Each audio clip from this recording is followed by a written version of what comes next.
She's standing in my kitchen, pointing at the fridge. It's not there, Jason. The way she says my name, like it's a question.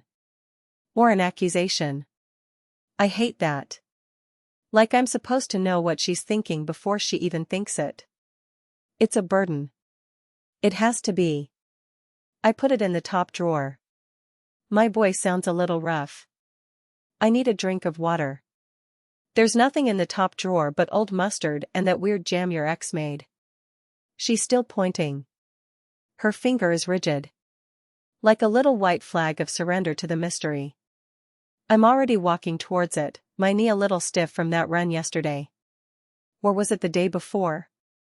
Mind you, I'm not exactly keeping a log. It's just a run. It's not like I'm training for a marathon or anything. Though I probably should. My doctor keeps saying something about my cholesterol. Something about saturated fats. I try not to listen too closely. No, the other top drawer. The one behind the crisper. I try to sound confident. Like I'm the expert on my own fridge. Which I should be. I live here.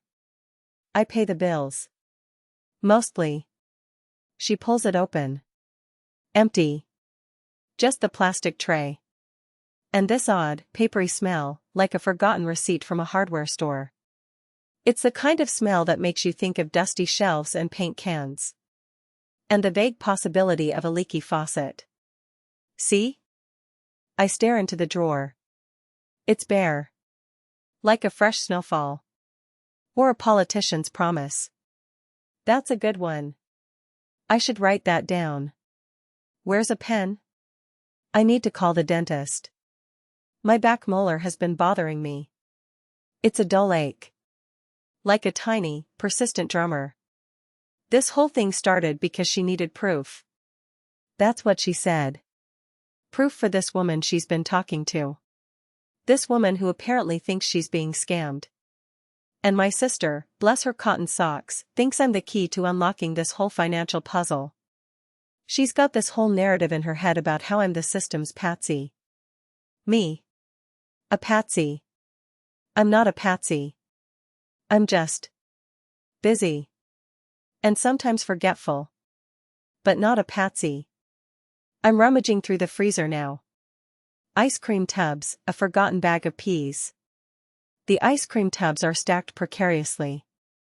If I'm not careful, they'll all come tumbling out. And then it's a race against time to get them back in before they melt into a sugary puddle. Did you check the bottom? I ask, not really expecting anything. The freezer is a graveyard of forgotten intentions. And frozen leftovers. Jason, I'm not an idiot. I've looked everywhere. She's got this way of looking at me, like I've just confessed to hoarding garden gnomes. A little bit of pity, a lot of I told you so waiting to happen. She probably thinks I'm losing it. Or maybe she just thinks I'm being deliberately difficult. Which, to be fair, is sometimes a distinct possibility. But not today. Today I'm just trying to help. And also, I'm really hungry. I could eat a horse. Or at least a very large pizza. I remember this one time. Years ago, when she swore up and down she'd seen a ghost in her old apartment. Said it was a woman in a white dress, gliding through the hallway. I told her it was probably just the light from the street. Or maybe she'd had too much wine. She didn't speak to me for a week. Then. A month later, she found a stash of old letters in the attic that proved the previous tenant had a serious sleepwalking problem. And that was that. No apology. Just a mumbled, well, you were wrong. You know how it is. Siblings. They have a way of keeping score. Even when they're not keeping score. Okay, let's retrace steps. When did you last see the document? I try to keep my voice even. This is important, apparently. And I don't want to make it worse by sounding impatient. Even though I am. A little bit. Yesterday. I told you yesterday. I had it right here. She pats the counter with a little too much force. The ceramic fruit bowl wobbles. The apples and oranges inside shift. It's a miracle they don't all roll off. And the X is jam. Did you try that? I'm grasping at straws here. Desperate measures. She gives me a look that could curdle milk. No, Jason, I did not try the X's jam. Why would I do that? She sounds genuinely appalled. Like I've suggested something truly unspeakable. Just thinking outside the box. I shrug. I'm not even sure what the box is at this point. It's more like a collection of loosely connected cardboard boxes that might be a box. I'm starting to feel this weird hum in my teeth. Like I've bitten into aluminum foil. It's not pain, exactly. More like a low-grade static. And I'm starving. I could eat the paint off the walls. I wonder if wall paint is toxic. Probably. Best not to test it. You're sure it was a document? Not just a printout? I'm trying to be precise. For her sake. And mine. What's the difference? The difference is that one holds weight. The other is just paper destined for the recycling bin. I sigh. My brother's always been like this. Obsessed with technicalities. He's the one who corrects people's grammar in public. And points out when you've used the wrong fork. He's a real joy at dinner parties.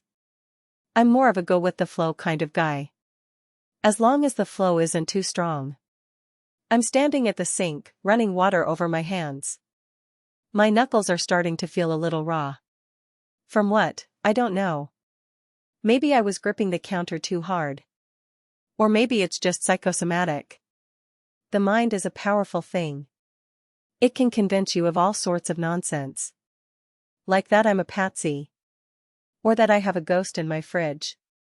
What if, she says, her voice suddenly lower, more serious, what if she took it? Who's she? The woman. The one I'm trying to prove is a fraud. She says it like it's the most obvious thing in the world. And maybe it is. To her. This whole thing is getting absurd. It's like a bad play.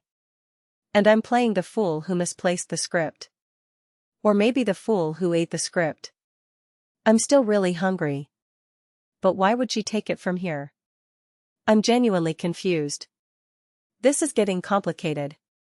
To stop you. To stop me from proving it. Her logic is impeccable. In its own way.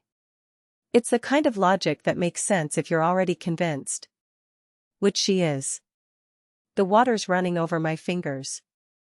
They look pale and a bit wrinkled. Like they've been in the bath too long. I should probably check the hot water heater. It's been making a funny noise. A sort of groaning sound. Like an old man trying to get out of a chair.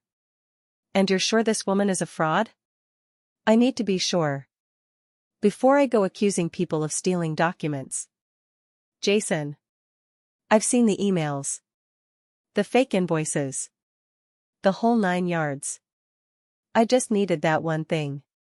That one piece of evidence you supposedly have. She's emphatic. Her conviction is unwavering. It's almost admirable.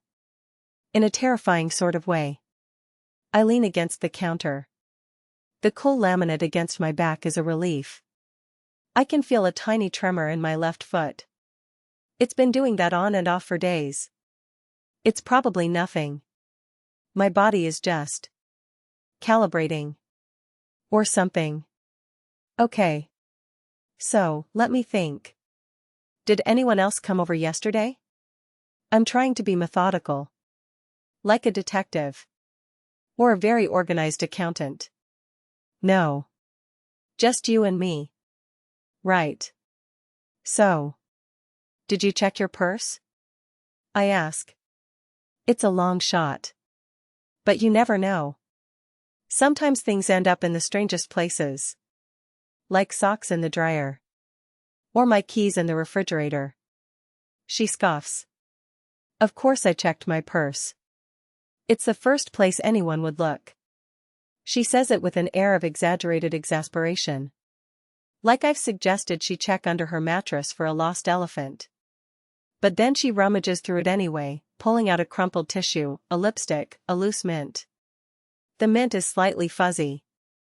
I don't think I want to eat that. And then, at the very bottom, tucked into a side pocket she never uses, she pulls out a thin manila folder. Oh. That's it. Just oh.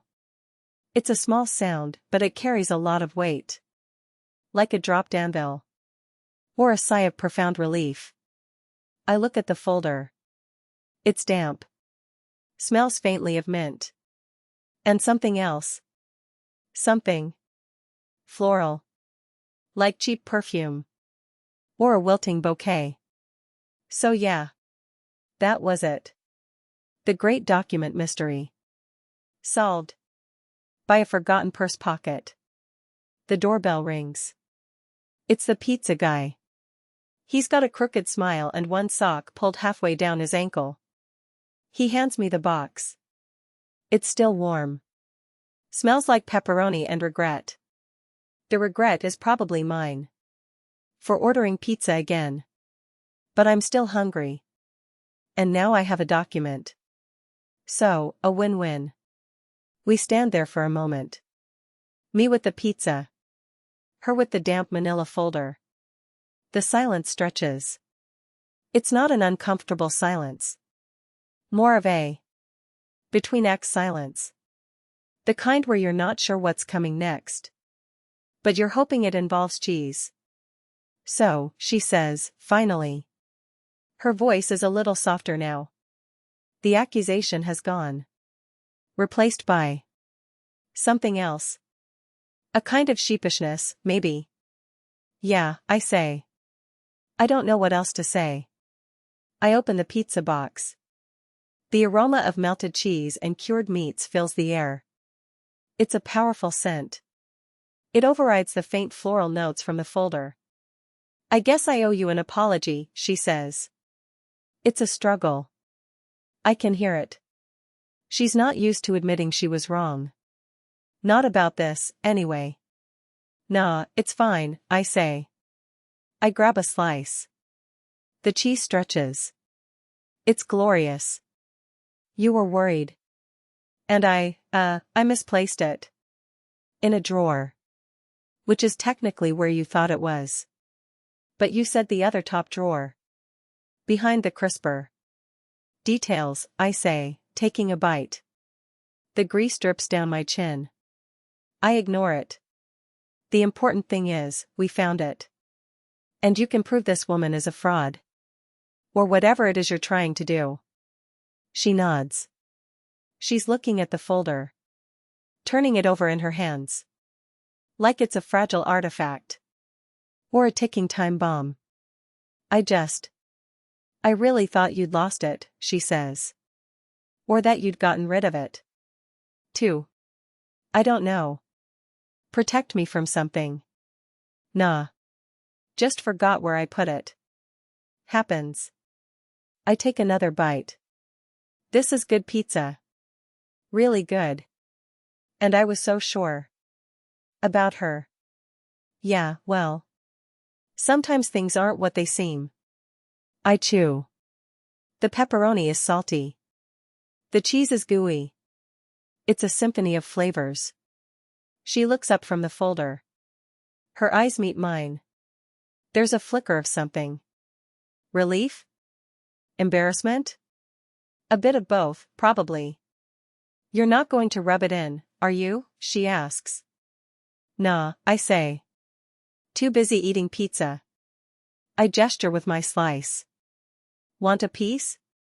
She hesitates for a second. Then she shakes her head. No, thanks. I should probably go. And, do whatever it is I need to do with this. She taps the folder. Right. Okay. I nod. I'm already thinking about the next slice.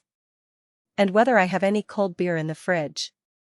The drinks fridge, not the document fridge. She turns to leave. She pauses at the door. Thanks, Jason. Anytime, I say. I watch her go. The door closes behind her. The house is quiet again. Except for the hum in my teeth. And the groaning of the hot water heater. And the gentle, rhythmic drip of the leaky faucet. I should really get that fixed. I finish my slice. Then I reach for another. The pizza box is heavy in my lap. The smell is still strong. Pepperoni. Cheese. A hint of regret. And something else. Something like the faint scent of old paper. Or a forgotten receipt from a hardware store. I lean back in my chair. My knee is still a little stiff. My foot is still twitching. My back molar is still aching. But the pizza is good. That's something. That's definitely something. I wonder if she'll ever find out if the woman is a fraud. Probably not. These things rarely have neat endings. I take another bite. The cheese stretches. It's a good stretch. A satisfying stretch. Like a long, slow yawn. Or a deep sigh of contentment. I wonder if my sister ever found that ghost. Or if it was just the light. Or too much wine. It's hard to say. Sometimes the simplest explanation is the most likely. And sometimes it's not. I reach for another slice. The box is getting lighter. But the hunger is still there. A dull, persistent ache. Like a forgotten promise. Or an unfulfilled expectation. Or just a craving for more pizza. I chew. The pepperoni is salty. The cheese is gooey. It's a symphony of flavors. And I'm still hungry. You know how it is.